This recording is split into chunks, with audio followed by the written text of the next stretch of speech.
morning. I was told today to just leave a message of encouragement. I'd say it's been a rough week, but my weeks kind of flow into each other. I have a tendency to work pretty much every day. So that's a good thing. It's a lot different than working from 9 to 5. And being there for people, and then also having people be there for me, has been an amazing experience. So the encouragement message. I have had to work with grief a lot this last week. I have a client who is basically losing everyone that they love in their life.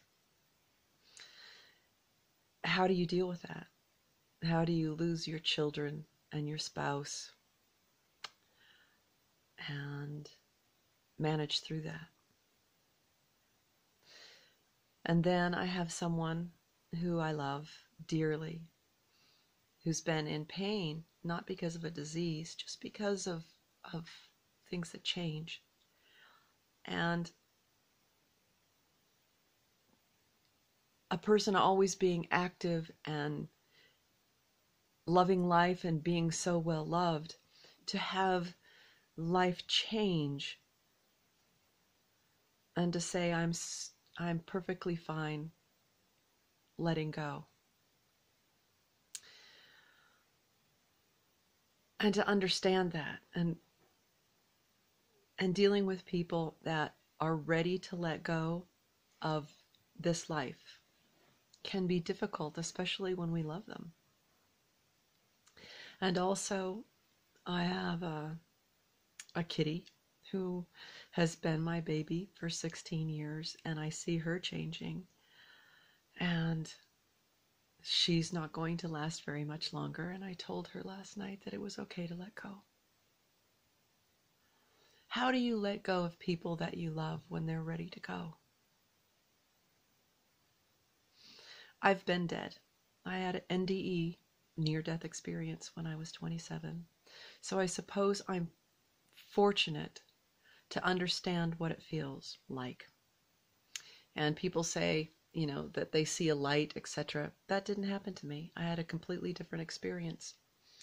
I was in one of the most beautiful places that there ever was. I love nature, and I was walking along a riverbed with pine trees on either side, having a conversation.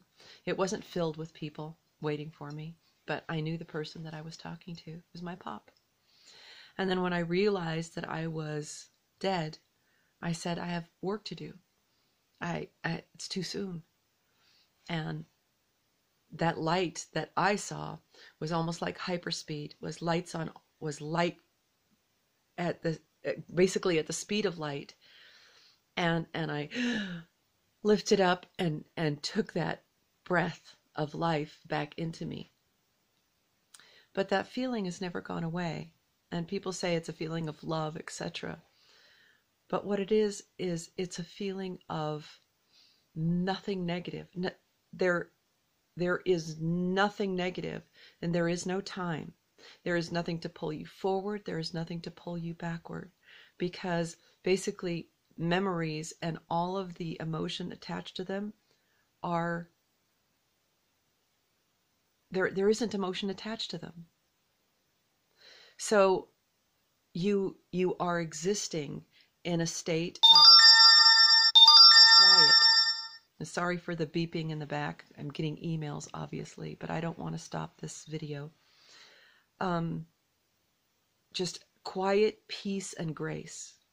And there's a lot of people on this plane of existence that want to go there because they're tired of the contrast in this life.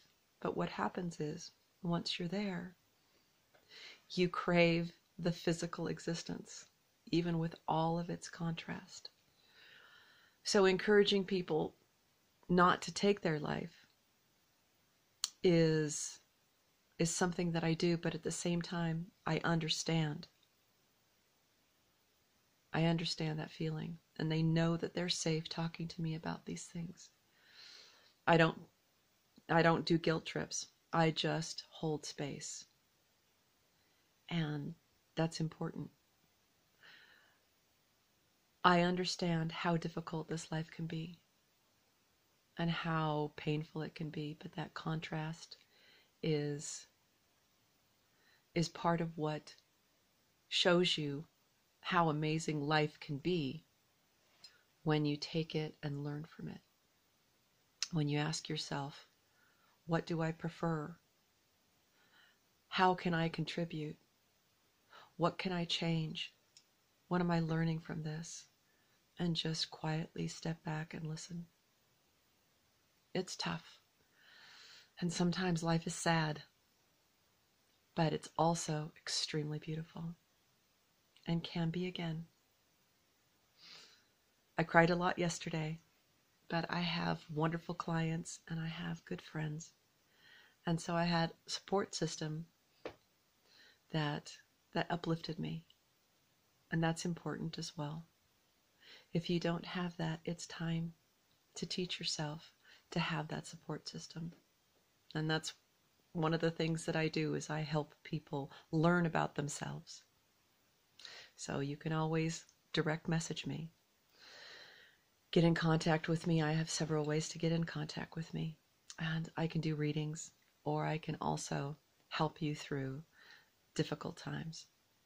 I do a lot of grief counseling, and I'm here. I hope you have a lovely day. Take care.